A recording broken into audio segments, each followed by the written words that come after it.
you cannot convince me and I cannot convince you on certain matters in our history. There was a time when, in recent history, na pag tinawag kang dilaw, parang napakasama mong tao. We sort of expected na she would declare. Ang sinasabi ng ilan pagdating sa oposisyon, isa ka sa pinakamalakas na posibleng tumakbo laban sa kanya.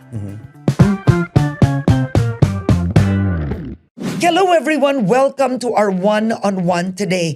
We're very privileged to speak with a senator who made a major comeback in the last elections, winning by close to 21 million votes at number 2. Ikinagulat ng buong bansa, pati po siya, ikinagulat po niya ito. O diba? Senator Bam Aquino. Hi Karen. Thank you. Finally, thank you. Magandang araw, and you're correct. Nagulat kami. Kala namin siguro high of 8, high of 9, but we ended up at number 2. So we thank God and the people for that. Alam mo, bago tayo mag-umpisa, nung nanalo ka bilang senador, hindi ko na itanong sa'yo how it was for you to come back. Oh, okay. So 1 year before election day, so around April or May 2024, may pumasok na survey. And that survey, I was number 24 to 32. Okay? 24 to 32. This was maybe 5 or 6 months before filing. And nung nakita ko yun, honestly, medyo nang lamig ako ng konti. Alam mo yun, parang, okay, is this really for me or not, di ba? And at that time, I talked to my wife, I talked to my friends, and all of the people who helped me also run. And sabi ko, what's the worst that can happen kung matalo tayo? Natalo na ako eh. Noong 2019, okay naman ako eh, 'di ba? This is really our offering to the people. Kung ayaw nila, then we'll do something else. Pero palagay ko kailangan one more try, one more shot at this. So we ran without any expectation. We were 24 to 32 1 year before election day. By filing, maybe I was about 18. That's October. By February, kumakatok na kami. Nasa 13, 14 na kami by February. By the way, kung wala ka sa top 12 at the start of the campaign, medyo kakabahan ka talaga. But by April, and we also saw so many people came out, a lot of young people came out, nakumbinsin nila yung mga magulang nila. And by second or third week of April, medyo pumapalo na kami ng 11, 12. So the momentum was definitely there. But I honestly thought, siguro 10, okay na, swerte na tayo at 10 and maybe a high of 8 or baka kung talagang swerte 7, but number 2 was not even in our imagination. Pero saan mo nakuha yung lakas ng loob na ituloy ang pagtakbo given na talo ka na? Yes. And sa totoo lang, ang hirap noon nung panahon ni dating Pangulong Duterte. Didn't you lose hope?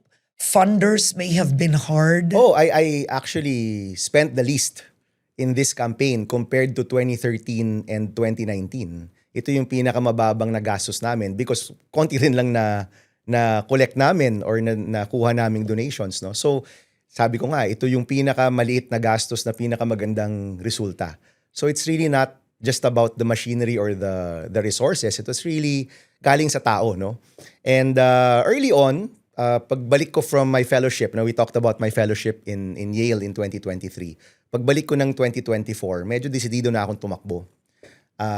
And that's when we started really organizing, doing our surveys, taking it seriously. At yun na nga, yung hinarap namin yung unang survey na nakita namin, 24 to 32. Karen, kung nanalo ka na noon, babalik ka at 24 ka, ibig sabihin wala kang karapatang tumakbo. Okay? Kasi usually, pag may pangalan ka na, dapat naman nasa teens ka, di ba? But 24 to 32 was really, really heartbreaking for us 1 year before the elections. Pero I talked to a pastor friend of mine, si Pastor Rico, and then he shared a Bible verse with me. Sabi niya, for we walk by faith and not by sight. Okay, that's 2 Corinthians 5:7, if I'm not mistaken. Actually, siya? It's the wallpaper of my phone. Oh, can I see? Ito, tatanggalin ko lang itong mga ibang messages para I like makita that, mo. for we walk by faith and not by sight. 2 Corinthians 5:7. For we walk by faith, not by sight. And he shared that with me. Sabi niya, alam mo, sometimes kailangan magtiwala ka lang eh. Yung by sight kasi, ilan yung sumusuporta sa'yo, magkanong perang na-raise mo, ano yung number mo sa survey. kung by sight, maduduwag ka talaga eh. Wala ako sa administration or opposition. We were actually running as independents. Senator Kiko, who I've always been partnered with or lagi kaming nag-uusap, he had just run in 2022. He was second place for vice president. So mas may case siyang tumakbo, di ba? Kasi kakatakbo lang niya eh. Last time ako tumakbo was 6 years before at talo pa. No? So kung by sight lang talaga, kung ano yung nakikita mo lang talaga, maduduwag ka talaga eh. Pero kailangan ng konting faith, 'di ba, na at the right time the Lord will provide and the people will respond. And if you look at the spread of the results, we did extremely well sa Luzon. We did really well in the Visayas, and then we did okay sa Mindanao. And this is an area na in 2019 siguro wala man akong top 15. What do you think was it? Okay, faith is one thing. But do you think there was youth power? Yes. Nagulat ka that they existed? Hindi ako nagulat kasi nakita ko sila eh. So firstly, as you know, ang genesis ko naman ay National Youth Commission rin and being a student leader. So the power of the youth, I've known that they've always been there. Yung paniniwala ko, bigyan mo lang ng tamang opportunity yung kabataan. Actually, bigyan mo ng tamang opportunity yung Pilipino. Yung Pilipino mismo kakayanin niya, no? Yung pagtulong sa kanyang sarili, especially with young people. That's why we focused on free education. So when we passed that law, we knew na maraming matutulungan. We knew that a lot of people will feel that, a policy, a law, a program of government can actually affect them positively.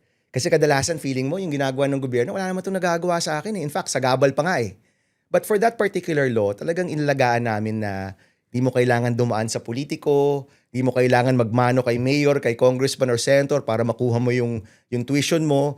That program is there. It probably one of the few programs in government na wala kang kailangang politiko na mag-sign off para makuha mo yun. Kailangan ka lang pumasa sa entrance exam. Maraming Pilipino naghahanap ng pagbabago. I think that's why umabot kami in the end. So when we talk about youth power, in a few days is already the 40th anniversary of People Power. Alam mo, Bam, when I was 15 years old, I actually went to EDSA. Kasi ano yun eh. Sinama ka ng parents mo or sinama ka ng friends mo? Parents. Tapos yan, nag-boycott ako ng products. I mean, I couldn't fully understand it. But I did it. I went there. Then I saw the country change as a student. Pero ang nalulungkot ako ngayon, now I'm 55. Alam ba ng kabataan kung what we fought for in EDSA? Maraming hindi. But maybe we can go back first to the 80s, no? So I was 9, you're 15. My father, si Paul, is the younger brother of Ninoy, di ba? And people forget na yung EDSA revolution happened 3 weeks, or is it 2 weeks? Roughly 2 weeks after the snap elections. Diba? So nagka-snap elections, hotly contested between Marcos Sr. and of course Cory Aquino, Tita Cory. And along that time, di pa naman computerized nun, yung bilangan talagang manual, and there were so many cases of fraud and violence. In fact, si Governor Evelio Javier was killed during that time. He was protecting the ballot at marami ring nasaktan, may mga namatay.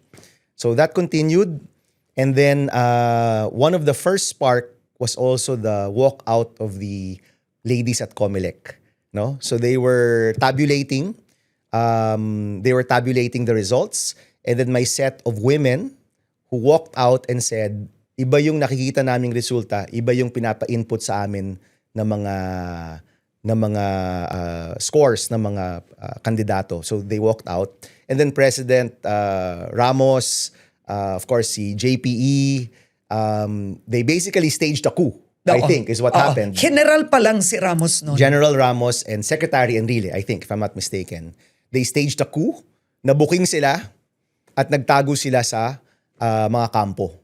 And then you had Cardinal Sin from the church, and of course, civil society leaders, including my uncle Butch Aquino, who was very, very active at that time, nanawagan sa radyo na protektahan natin ang mga taong ito. Take note, Karen, si General Ramos at si Secretary Enrile, they were totally on the other side. Okay? They were totally on the other side. Like, di mo maiisip yan na magsasama itong mga grupong ito. Because up to that point, people would say si Secretary JPE, no, may his soul rest in peace, was one of the architects of martial law. 'Di ba? And then si General Ramos, may his soul rest in peace also, naging head pa siya ng PC, if I'm not mistaken, 'di ba? Ano 'yun? Talagang mind-blowing 'yun, 'di ba? Proprotektahan natin sila. Sila nga yung naging arkitekto ng mga inaaway natin at pinoprotesta natin. But, cardinal sin, civil society, maybe they had such an open heart that they were willing to see what they were trying to do, and they came out to protect. And I remember Tito Butch saying, alam mo, nung time na yon, ito sorry sabi nung time na yon, we had to make sure malinis yung underwear namin. Okay, he used to say this with Relly Herman, no, best friend niya. Ako, Tito, bakit underwear? Anong paki ng underwear nyo? Hindi, kasi baka mamatay kami, baka masalvage kami. Yung mga sinasalvage, di ba naka-underwear lang? Very dark humor, dark comedy. Sabi niya, nakakahiya naman kung butas-butas yung underwear namin, mahahanap talaga yung mga bangkay namin. Ganyan yung mga joke nila. But on that first night, they didn't know what was gonna happen. They didn't know kung lulusubin ba sila, babarilin ba sila, aarestuhin ba sila, bobombahin ba sila. They didn't know. And they also didn't know how many people yung pupunta.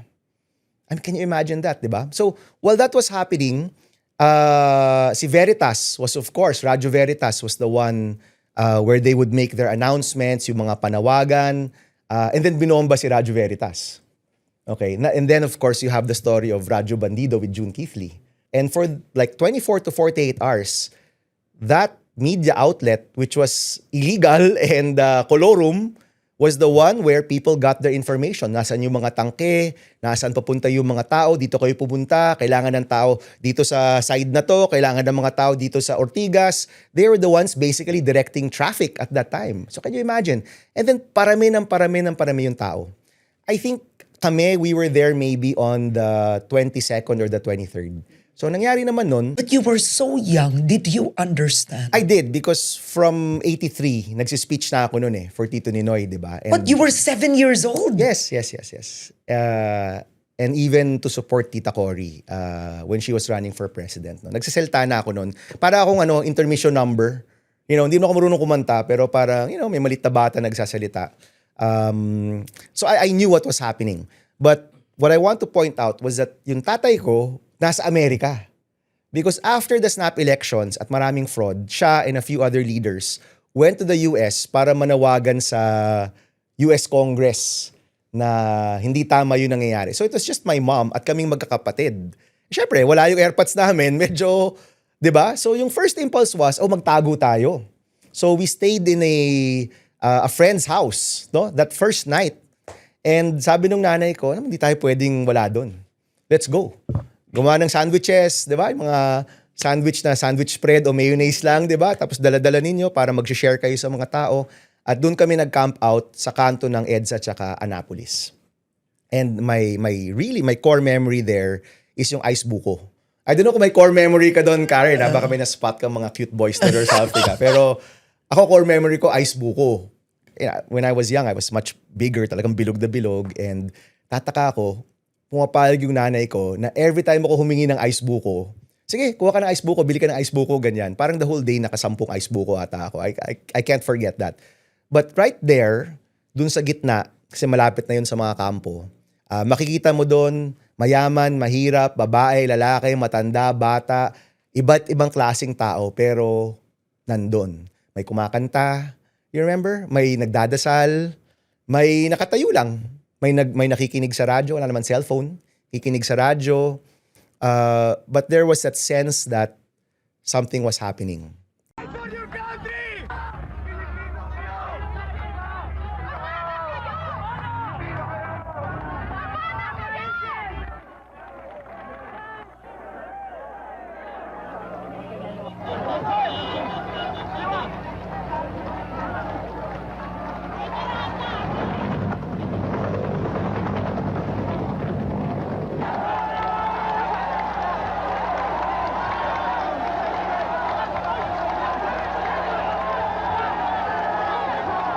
Radio station, Cardinal Sin called on the population to support the mutiny. My dear people, this is a very our country. You spoke as a people in the last election, expressing your preference for peaceful change.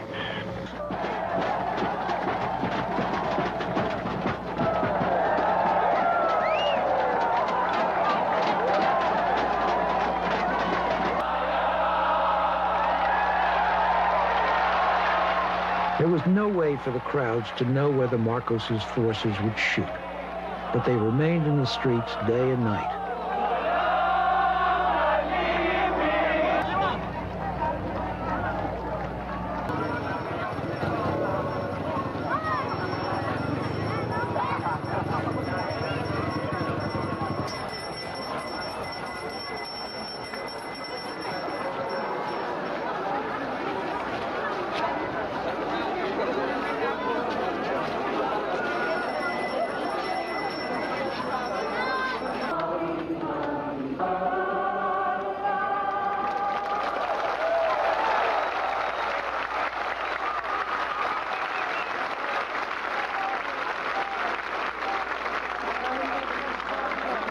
And I can't forget that. I can't forget that. So fast forward after EDSA, I go back to school.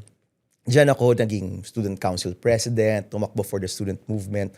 All because of that history, no? Na naranasan ko 'yon, people coming together for something bigger than ourselves. Ito yung unity na parang willing ako na taya yung buhay ko para sa mas magandang kinabukasan ng anak ko.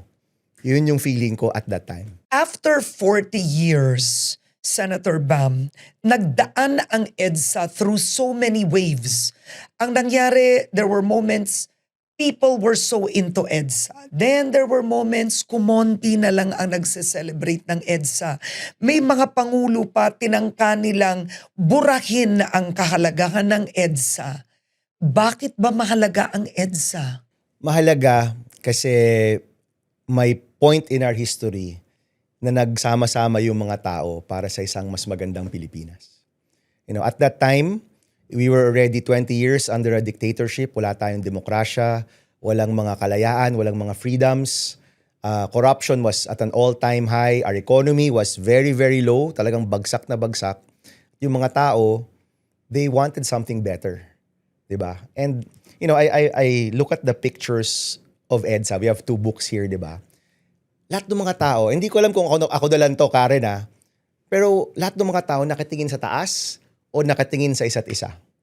No one was looking on the ground na parang, lahat nakatingin sa taas eh. It's a hopeful time. Kasi tataya mo ba yung buhay mo kung feeling mo walang mangyayari? Itataya mo lang yung buhay mo kasi feeling mo may chance na magbago. So it was a hopeful time in our country. Something we, honestly, medyo bitin na bitin tayo ngayon sa pag-asa. 'Di ba? And you look back at this time, people were so hopeful kahit napakahirap ng sitwasyon. In fact, I would even say impossible.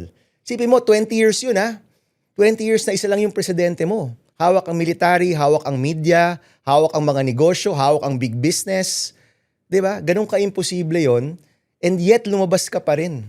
Nandun ka pa rin to say na I want to be here because I want a better country. I want something better for my country. So, for me, it's such a hopeful time. And yung maalala man lang natin na may ganun sa Pilipinas, it also gives me hope. Na kung nagawa natin yan noon, magagawa natin yan ngayon. Now, ano yung manifestation ngayon? Nung nagkaroon yung flood control scandal, we talked about this last time ako nag-guest sa'yo, hindi naman yun aabot dito kung hindi umalma yung tao. We have watched as families are flooded again and again with the public funds that were meant to protect them are pocketed. Billions of pesos disappear without accountability. And marami dyan kabataan. Marami dyan mga taxpayers, mga kaedad mo na kumakayod para sa pamilya nila at pakiramdam, tong tax na binabayad ko, hindi pwedeng ibulsa lang. Kailangan mapunta sa tama. And because of that, now we have a better budget. We have the highest budget for education in our history. Hindi yan mangyayari kung yung tao hindi umalma dahil sa korupsyon na nakita nila. Yun ang people power. Kasi we associate people power as that one event. But it's really a description of the power that people have. Exactly. Na yung kapangyarihan nasa tao. And honestly, Yan ang definition ng demokrasya. Diba? The definition of a democracy is that the power is with the people, not with the officials. The officials reflect the power of the people. Kaya when the officials no longer reflect what the people want, they should be voted out or taken out, di ba? So, ang totoong demokrasya, yung kapangyarihan, nasa tao. Kapag yung gobyerno hindi na natutugunan yung pangangailangan ng tao, ibig sabihin, kailangan palitan na or kailangan iboto ng iba, di ba? Ganun lang yun. So, we have to remind ourselves that we do have that power. And yung mga autocratic, dictatorial, those kinds of governments, ang kanilang number one playbook, makalimutan ng tao yung kanyang kapangyarihan. Ang iisipin ng tao, ganyan na naman yan eh. Wala na tayong magagawa. Ganyan na yan forever. Kita mo, nag-EDSA na nga tayo noon, wala naman nangyari. Ganyan na talaga yan. Let's settle.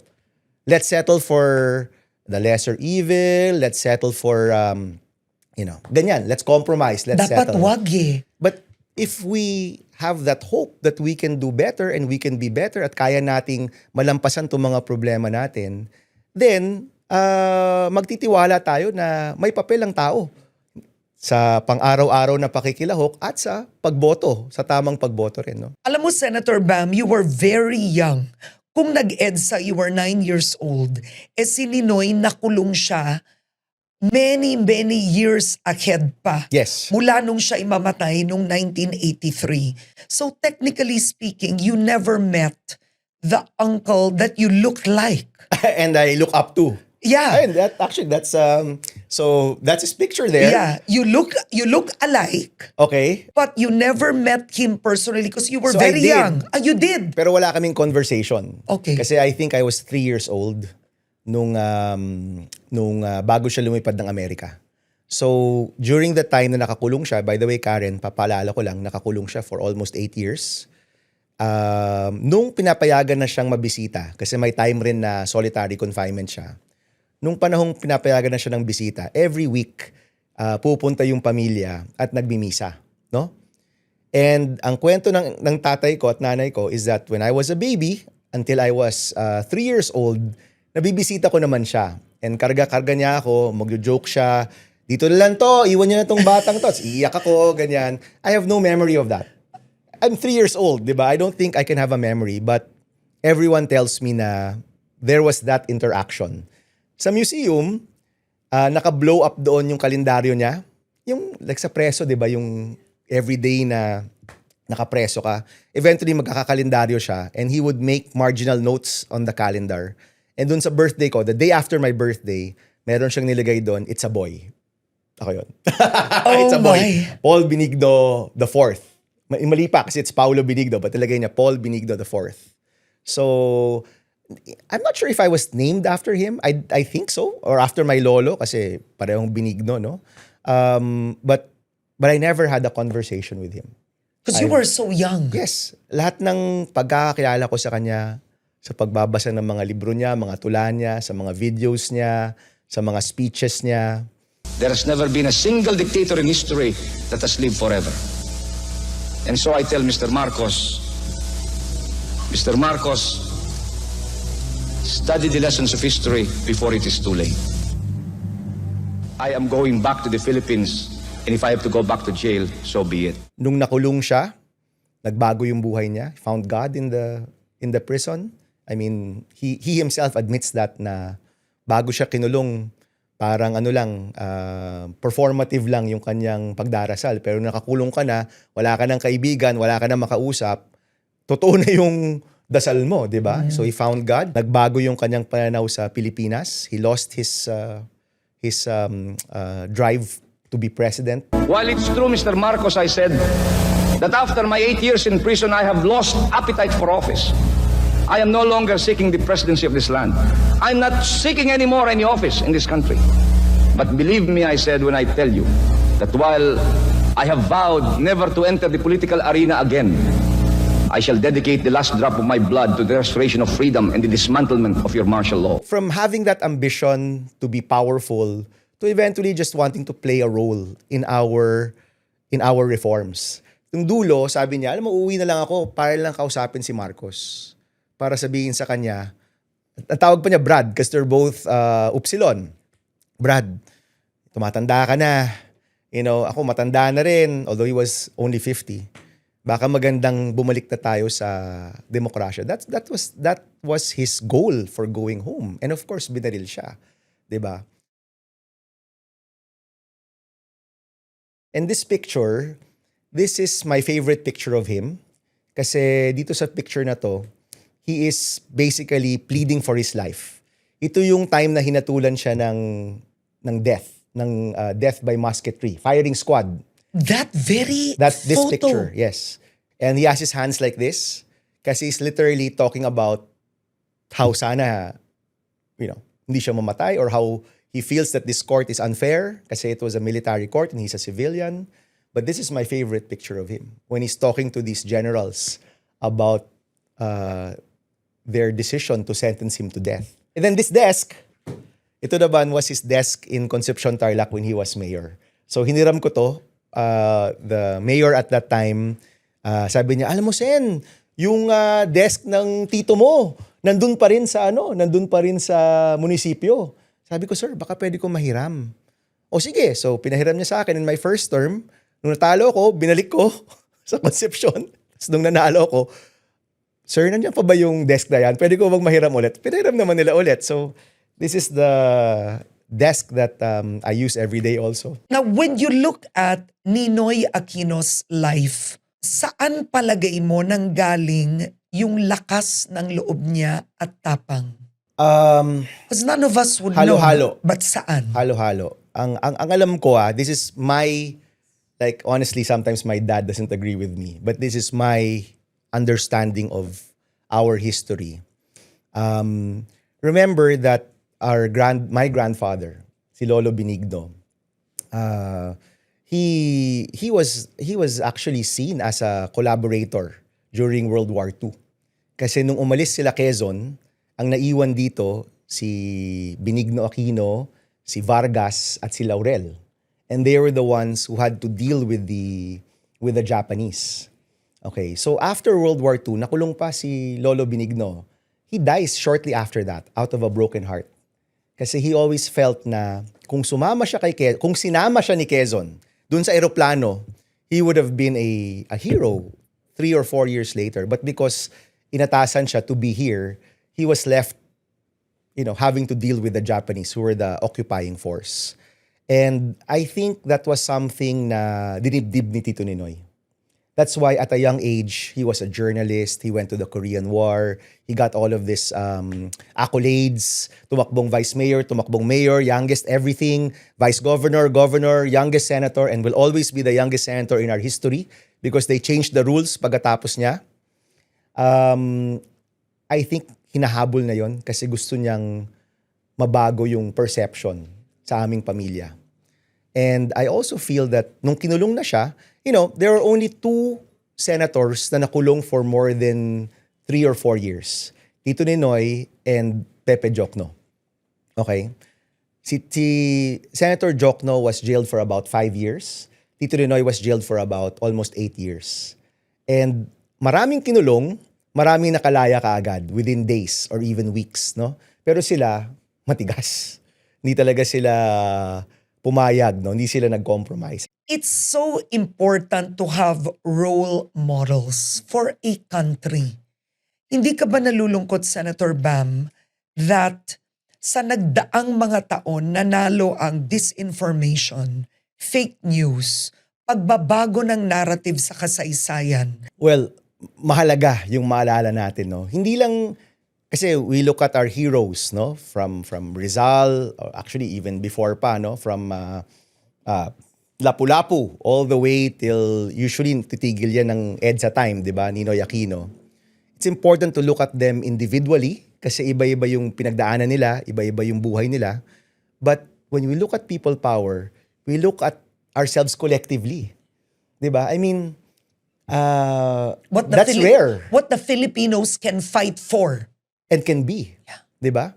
Kaya nga yung kanta, Handog ng Pilipino sa Mundo. People don't talk about this enough. But after our revolution, marami mga bansa ang sumunod doing a peaceful revolution or trying to do a peaceful revolution. And if you look at the words of Mandela, Nelson Mandela, in one of his books, he talks about the Philippine Revolution. He talks about people power as one of his inspirations for what they needed to do in South Africa. Si Nelson Mandela na yan, ha?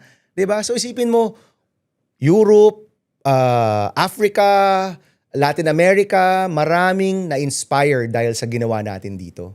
So magandang maalala siya. Now, I think the problem is kasi, pag ginagawa nating perfect yung mga tao, pag ginagawa nating perfect yung mga nangyari sa ating kasaysayan, because it's not. It's not. And people have argued that it's a failure. People have argued that after 40 years, here we are still fighting for or fighting against corruption. Totoo naman. Pero ang tingin ko dyan, Karen, it's unfinished. Hindi pa siya tapos. Sinimulan, nagkaroon tayo ng ilang araw na pagkakaisa, pero pagkatapos nun, hindi napatupad yung mga reformang kailangan mapatupad talaga. And I'd like to think that maybe this generation, ngayon na may pagbabago na sa pag-iisip, ngayon na may hangarin na for something better, itong nangyari lang sa flood control, nayanig talaga yung buong political system natin. Nayanig. Dahil yung mga tao nagalit at sinasabi nila, hindi yan yung bansa na gusto namin. We don't deserve a country where $1 trillion is stolen from us every year. No? So, hindi pa tapos yung laban. Hindi pa tapos yung revolusyon. It's unfinished at kailangan tong tapusin. Kailangan natin mapatupad yung pinaglaban natin noon, pinaglalaban pa rin natin, kailangan mapatupad yung mga reforma na matagal na nating hinahanap. Naging minus ba sa'yo na ang apelido mo ay Aquino? May mga times, yan eh. It's a double-edged sword. Yes. Ganun lang talaga. I think for most politicians, ganun naman talaga eh, di ba? And ako, I'm very proud of my relatives, but there was a time when, in recent history, na pag tinawag kang dilaw eh, parang napakasama mong tao. 'Di ba? Pero ako kasi, if there's one thing I've learned from Tito Ninoy, Tita Cory, Pinoy, even my aunts and uncles and my other relatives in government, is just consistency. 'Di ba? Tuloy-tuloy lang yung serbisyo, tuloy-tuloy lang yung keeping a low profile, like, you don't really see any of my relatives or even myself, na napaka-extravagant ng lifestyle. Just keeping simple, which we learned from Tita Cory. Keeping consistent and matapang sa mga issues, which we learned from Tito Ninoy. Studying hard, working hard, which I learned from Pinoy. You try to pick up all of these things. Now, yung tingin ng tao sa'yo, ganun talaga eh. Ng buhay natin eh. May mga taong galit sa'yo, may mga taong mahal ka. It's just life, no? It was always Aquino versus Marcos. That's the story, the narrative. And yet we are seeing now that the next generation of Aquinos and Marcoses can work together. How did that happen? You met BBM in Malacanang. in Bicol ba? That's the first time. Yun. Oo. A few years ago. Yes. But recently, actually last week, in Malacanang, no? Exactly. For education, no? Unang-una, I think we have to agree that we will always disagree on certain things. Yung pananaw ko, pananaw natin, baka magkaiba talaga sa pananaw ng ibang tao. You cannot convince me and I cannot convince you on certain matters in our history. Done. Pero yung pangangailangan ng taong bayan, napakatindi, napakagrabe. We're all voted by the Filipino people para magtrabaho, Karen. Hindi kami nandito para lang mamulitika or para mamulitika sa panahon na ang raming problema ng bayan. And I've chosen to focus on education. And currently, the things that we're espousing, gaya nung pagtugon sa classroom gap, pagtaas ng budget sa edukasyon, merong convergence. And hindi lang siya between the administration and me. Here, sa Senate, basta education, lahat nagbaband together para pagtulungan ito. So pag nagkikita kayo ni BBM, na Pangulo ngayon, no? Pero Shake hands. given yung history, shake hands. Hello, Mr. President. Yan. Hello, Senator Bam. Ganon. Okay naman. I mean, Walang bagahe, walang ganon. masyadong maraming problema ang taong bayan para, to... Kasi ano mangyayari? Oh, galit ako sa'yo, galit ka sa akin. I'm the Education Committee Chairman, you're the President. Kung gagawa ako ng batas, di mo pipirmahan dahil Aquino ako. Hindi naman pwede yun. Or dahil Marcos ka, hindi ako gagawa ng magandang batas para sa mga kabataan. Hindi na naman pwede yun. The way our government works is that dito pa lang sa Senate, kailangan pagbotohan nyo yan. Magkakaiba kayo ng political party, magkakaiba kayo ng pananaw sa napakaraming bagay, but you have to vote to get a bill passed. And then, the President has to sign that. Pwede niyang i-veto. So, the way our system works is that somehow, kahit yung magkakalaban o hindi magkakaalyado, they have to come together for the people. That's the beauty of our system. Si Vice President Sara Duterte nagdeklara na tatakbo siya sa pagkapangulo. Una, nagulat ka ba doon? Hindi. Pero Wala ngayong- naman nagulat, di ba? Wala naman Pero nagulat. yung kaaga niya dineclare, nagulat ka. I don't know. Honestly, hindi ko pa naiisip yon yung timing. But maybe it's more like we sort of expected na she would declare. Ang sinasabi ng ilan pagdating sa oposisyon, isa ka sa pinakamalakas na posibleng tumakbo laban sa kanya. How do you take that? Nakauupo mo pa lang bilang senador. Yun na nga eh. And then sinasabi Hindi pa nga na mainit tong upuan ko eh. it's Bam Aquino na who is possible. Alam mo Karen, no? Of course, ang sarap pag-usapan ng politika sa Pilipinas. In fact, nagiging para na kaming may showbiz chismis at may political chismis, diba? At yung mga tao parang tuwan-tuwa dyan. But honestly, I just really wanna work.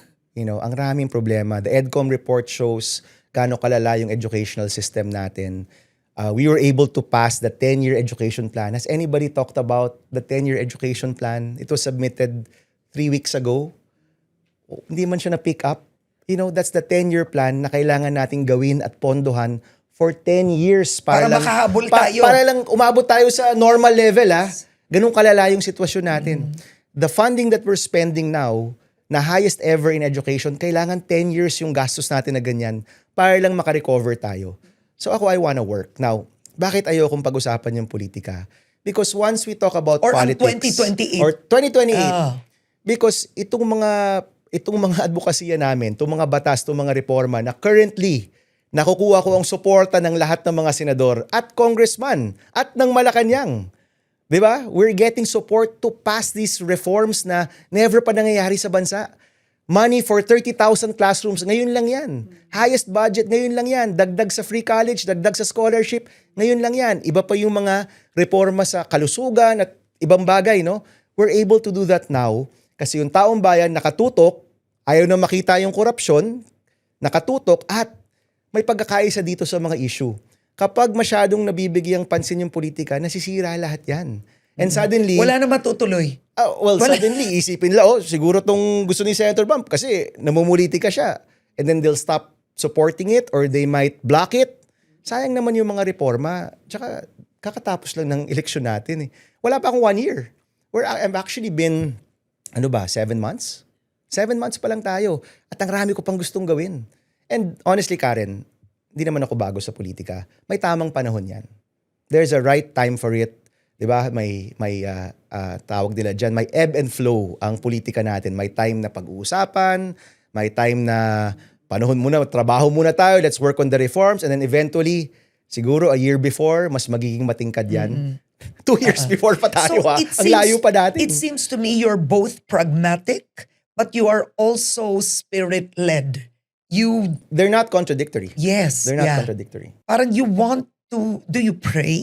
Yes. Yeah. Yes. Kumbaga, that's not something you would do without, I don't know, the leading of the Lord. Is that correct? The elections were very humbling. Very, very humbling. Kasi sabi ko nga, ito, reflection lang namin ng pamilya namin, my wife and I. Kung nag-number 10 kami, yan, itong mga kasama ko dito, gayabang nila, di ba? O, kita mo, boss, ha? Number 10, ang galing natin. Oo nga. But since Nakapasok tayo. Hindi, tsaka kasi magaling tayo. But yung number 2, hindi namin magagawa yan eh. Hindi talaga namin magagawa yan. So yan, that's from God and the people. And I think our ranking in the end was so out of this world. I think everybody can admit out of this world siya. I think si Balutikia lang yung nakapredict, di ba? Kami, hindi namin na-predict. sobrang out of this world na talagang out of this world. It's really a gift from God and the people. So it's very humbling. So hindi ako nandito dahil sa sariling galing ko. Karen, number 24 to 32 ako 1 year before. Like, wala kang kay tumakbo kung 24 to 32 ka. So I'm not here on my own strength or volition. I'm here because people want me here, God wants me here, and because of that, I'm here to work. As we celebrate the 40 years of people power, what do you want Filipinos to remember? Ako, honestly, big things and small things eh. Yung dami at klase ng tao na nagsama-sama. At yung ginagawa nila, yung nagdadasal, kumakanta, hindi ko makalimutan yon that you felt you were part of something and you felt that you were part of something good and historical, di ba? So, wag tayong mag-hesitate na ikwento yon. I think that's something we owe to our country and to ourselves. Ikwento ko ano yung nakita natin. May panahong nagkaisa tayo. We came together for something bigger than ourselves. Sa isang bagay na mas malaki sa mga sarili natin, mas malaki sa mga pamilya natin, 'di ba? Yung bansa, ano yung mangyayari sa bansa natin? Ayaw natin ng korupsyon, ayaw natin ng ganung kalaking gap between mayaman at mahirap, ganung kalaking puwang, naghahanap tayo ng demokrasya, naghahanap tayo ng kalayaan, at willing tayo na itaya yung buhay natin. Yun sana yung wag nating kakalimutan.